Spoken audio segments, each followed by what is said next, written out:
Hey guys, this is What If here. I just want to make this video because I gave it some thought after I did my NASCAR Heat Evolution rant review, and I was really thinking about it, and I was thinking to myself, is NASCAR Heat Evolution worse than any of the Eutechnyx games that they made? And I was really thinking about it, and in some ways, honestly, without question, it is. In certain aspects, it really is. When you really think about it, when it comes to just the overall general content in the game, there's barely anything in it. I mean, you can list so many things in this game there is just missing. Common, basic things like a track map, being able to go around and viewing the car, with the analog stick with the camera and stuff, like things like that. Things like being able to do victory lane celebrations, doing burnouts, or even having a victory lane celebration animations. Like that's been in every NASCAR game since 2002. Track maps have been in every NASCAR game since Jesus Christ, fucking 1999, 1998. Like, oh my god, like stuff like that's ridiculous. Like, there's no excuse. Even the game is obviously modeled after Dirt to Daytona and stuff, but you know that was an issue even back then. There was no track map, but still, like in this day and age, you can't just get away with that. Like F1 2016 has it, Forza has a track map. It's not like a full-fledged track map, but you see like your general surroundings a lot more, and you can view around the camera. So there's something like that. Here, there's nothing. There's just random button layouts that aren't even being used. Like the right analog stick's not being used. The D-pad beside the right analog stick is just, you can't use it. Just like you have so many buttons and some of them aren't even used. Like you would think you would put everything into the controls and make sure every button has something to do, and in this case, like there's two big ones that don't have any use whatsoever. And when you really think about it, just in terms of just even simple things in terms of graphics, the Eutechnyx did that better. And even with career mode, there's more to it. Eutechnyx has more things to it. There's a bit more than just the menus. Like, there's no question. There is absolutely no question that the Eutechnyx games, in certain aspects, are better than this NASCAR Heat game. Just even simple things like creating a driver name. You can't do that in this game. Eutechnyx games, you were able to at least do that. At least some of them. I know it's, it's their first game, but I'm not taking that as an excuse, because some of this stuff should have been common sense to put in the game to begin with. Like, there's no excuse for simple stuff like this. I'm not asking, and I don't think a lot of fans were asking for iRacing kind of, sim racing thing, or to be on the same level as NR 2003. But when you're missing blatant things that have been in past NASCAR games for the past 15 years, or 10 to 15 years, there's no way, there's no excuse. There's no excuse for things like that to be missing in this game. Eutechnyx had way more than just 4 car numbers, like only 8, 28, 36, and 99. Are you freaking kidding me? Like, Inside Line 14 and 15 had way more. There was way more of an option to pick from numbers. I'm not even going to include 2011 because 2011 didn't even have a career mode. But if you're going to think about it, yeah, NASCAR Heat's better than 2011, but that's not saying much. But even things like no paint booth in the game. Eutechnyx had a paint booth. Even 2011 had paint booths, so that's shocking. Even simple things in terms of the duration of the pre-race intro. Even 2011, they had 2 people talking about it, and it lasted more than 30 seconds. Because sometimes it will, even if it was 30 seconds, or even if the time is still the same, there's still more than one person. Rick Allen just says something for 20 to 30 seconds, and that's it. Basically, what it feels like, he was just only in the studio for not even 3 hours, probably 2 max, and just read off all of them and was done. Like, that just doesn't seem like an issue. Like, go back and look at NASCAR 2004, 2003. There was way more to them. Even with Bill Weber talking before the race and all that in 2005 Chase for the Cup and NASCAR 06, 7 and stuff. Like, there was something to it. Even though the older games removed some elements, they at least improved some old things, and overall there was way more to it. So even when stuff was missing, it wasn't a end of the world type of deal. Also, like, you can't deny, like, Eutechnyx had way more variety of simple camera angles. NASCAR Heat only has 3, which I think any NASCAR game ever, at least as far as going way back to 1999, had way more than 3 camera angles. Old NASCAR games, generally speaking, would have the close-up chase cam, the far-away chase cam, the nose cam, and then it would have the in-car cockpit, and then sometimes it'll have the hood. Even then, that's 4 or 5. That's still more than what DMR gave us, and that's unexcusable as well. There's no excuse for that. It's lazy. Also, there's no caution replays in the game. Why is that not in this game? Why couldn't they've done that? Again, caution replays have been in NASCAR games since, Jesus Christ, 2002. 2002 was or NASCAR 2003 was the first game to implement showing caution replays. Like, are you serious? You can't do that? Do you know how confusing it is when their caution comes out and you don't even know what it's for? Like, that's unbelievable that they couldn't put that in there. Also, again, when you think about tire fall off, Eutechnyx did that better. Even though, 14 and 15, you can argue the fall off wasn't super crazy, at least it was something. NASCAR Heat, you can go you can do an entire, fuel run, and you may only lose a tenth max, which is unexcusable. Even tracks like Atlanta, Dover, tracks that have pretty decent tire wear, there's nothing to them. There's no fall off, and it's just unexcusable. There's no need for it, and it also doesn't help when this company has said that there will be tire fall off and it's going to be realistic and stuff, and they basically lied straight to our faces. How can you give faith in the how can you trust the company when they're lying to the consumers? It's not right. Eutechnyx did that too, but it's terrible. Also, whether you agree with it or not, NASCAR games from Eutechnyx actually had character models. When you at least had Victory Lane Celebration stuff, you would see the driver models. If you want to argue that they're good, they're bad, they exist, here they don't. There is none. Absolutely none. Which is just ridiculous. Again, that's another thing that somehow Eutechnyx did that better. When you really think about it, in terms of just general presentation and overall content in the game, Eutechnyx did it better. Absolutely did it better. You cannot sit here and say that NASCAR Heat Evolution has more stuff to this game than freaking Eutechnyx games. There's absolutely no way you can deny that. Like, this isn't even a matter of an opinion. It's just the truth. That is just the absolute truth. You cannot argue that. If somebody does, then they're just delusional at that point, because there's absolutely no way to defend that. Even when it comes to just cautions, when they come out, like, Eutechnyx did it better, even as far back as 2011. Also, Eutechnyx did the cautions better. They implemented cautions more consistently than anything. Even going back to 2011, a caution would come out. Like, that would work. Here, it sometimes doesn't work. As you've seen, and even in my career videos, people be sitting on the track. Like Dale Jr. or freaking Bobby Labonte are just chilling in the track, and there's no caution. Like, what in the actual fuck? Like, there's no excuse for that. Again, I'm harping back to no excuse, because in this day and age, you can't get away with this. It's unacceptable. It's absolutely unacceptable. When games from the past are so much better. Even Eutechnyx games. Even just things like frame rate droppings. Like, it happens way too much. If there's some smoke, there'll be a frame rate drop. If there's going to be a wreck, there'll be a frame rate drop, and then a caution will come out. Like, does the game honestly need to have the frame rates be dropped in order to load the game? Like, Eutechnyx games, like, no matter what you think of 2011, cautions worked.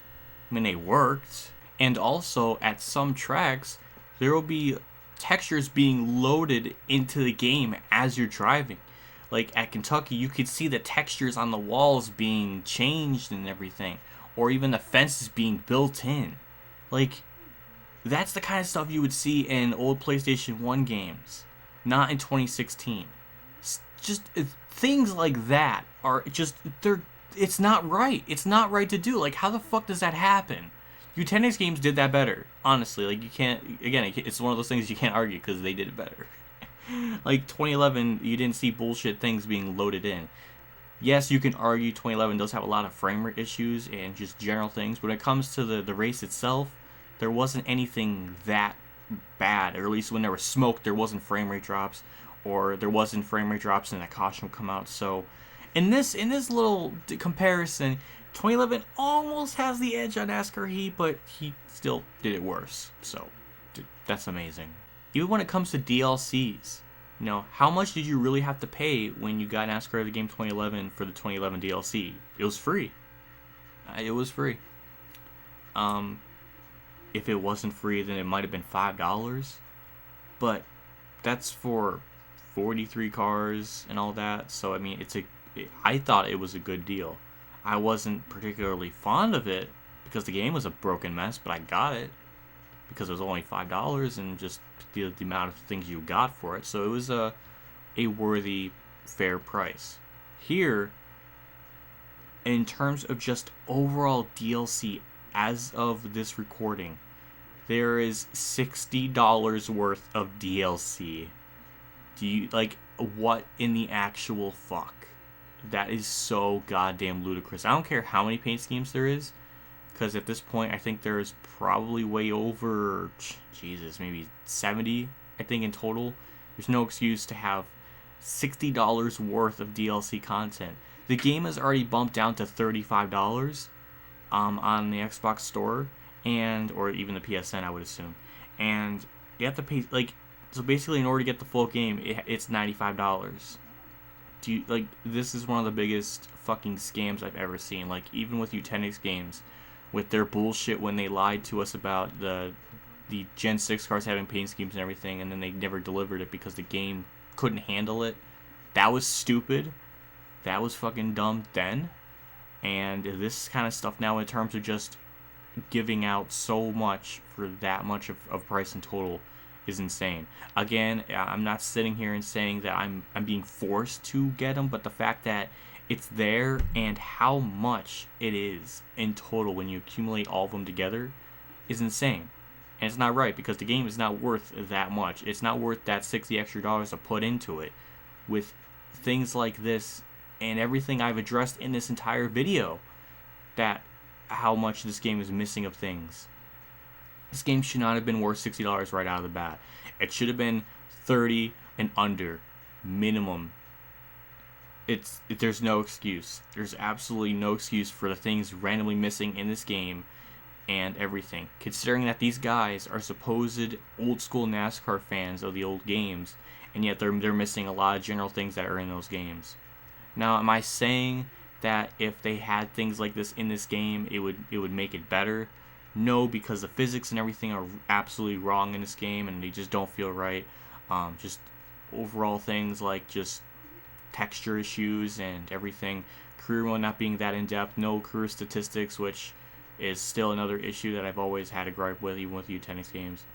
But this video is primarily going to be just about comparing, what NASCAR Heat in the game has compared to Eutechnyx games, because giving it more thought, yes, and about 99% of it, Eutechnyx had more general content in the game. Even with just the supposed lightning challenges that Eutechnyx games had, they were broken, but you were able to replay them. NASCAR Heat, you just do the race once and that's it. That's it. You don't do the challenge ever again. That is so goddamn stupid. So even in that, they did that wrong, and Eutechnyx did it better. And also another thing I just thought of is that even in just basic things like the driving model, like how does the car race around the track? Basically 99% of the tracks, you just go in the corner, let off the gas, and then back on the gas, and then you're good to go. Same could be said for basically almost all the mile and a halves, and that's it. And again, a mile and a half to make up the majority of the season, but a lot of the tracks, you just, let off the gas to get back on it, and then that's it. You're good to go. Not all tracks are like that. The only tracks in this game that are even close to being able to break is tracks like Martinsville, Bristol, Richmond, the road courses. But everything else, you just let off the gas. Well, and also Daytona and Talladega, you go full throttle. But basically, just let off the gas and that's it. And then when you do beat the challenges, you get a video of the drivers explaining how the track works, and none of it makes sense because they talk like as if it's real life, and it's not. This game is not real life, in the sense of they're saying how you should drive the track a certain way, and this is how you enter the corner. And here, no, it doesn't fucking matter. You just let off the gas and that's it. Which again, I feel like is a very big and massive disrespect to the NASCAR drivers, because it almost seems like as if their jobs are easy. You don't want that. You don't want to come across as that.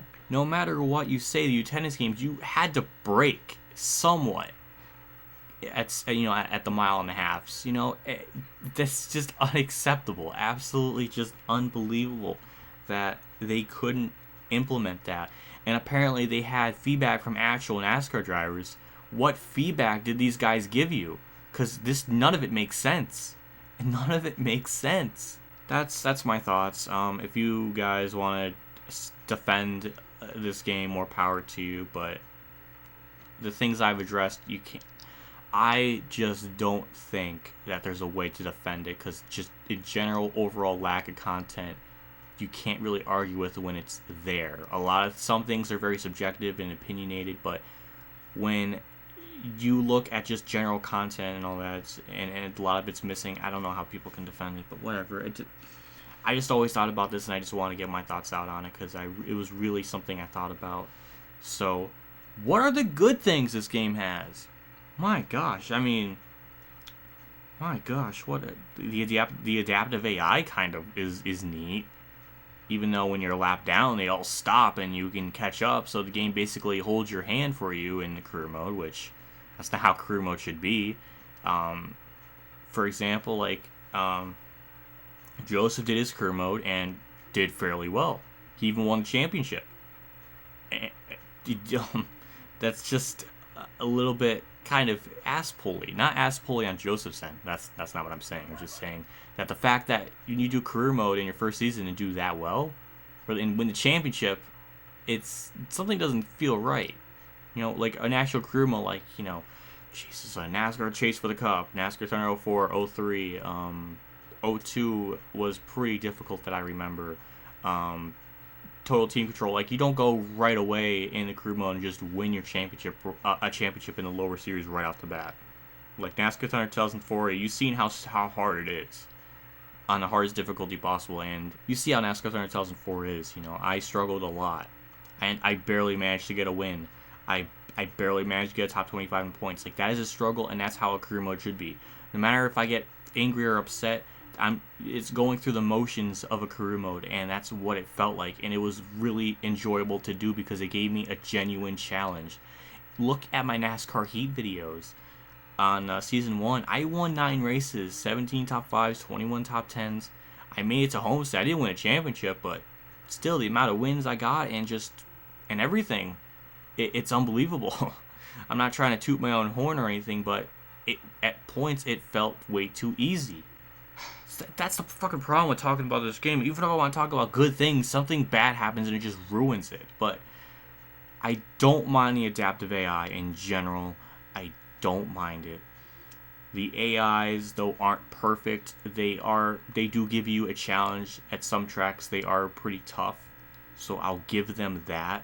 Some tracks like Bristol, Martinsville are way too easy, but apparently in the old Dirt to Daytona games, Martinsville wasn't that good, or at least they weren't very strong to begin with, so that's a little bit of leeway, but still, regardless, you could do auto +2 on a difficulty, and it can bump it up to 107% speed rating, so if you want a real hardcore challenge, you can do that, and it will give you a fairly decent challenge, and that's fine.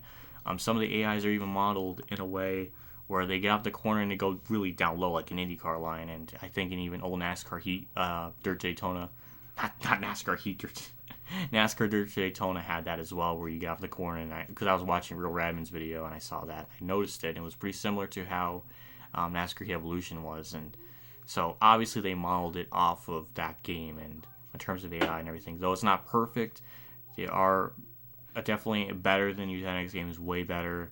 They there isn't random points where they're just stopping and brake checking, well, except for Sonoma in this game, but most of the time they're pretty good.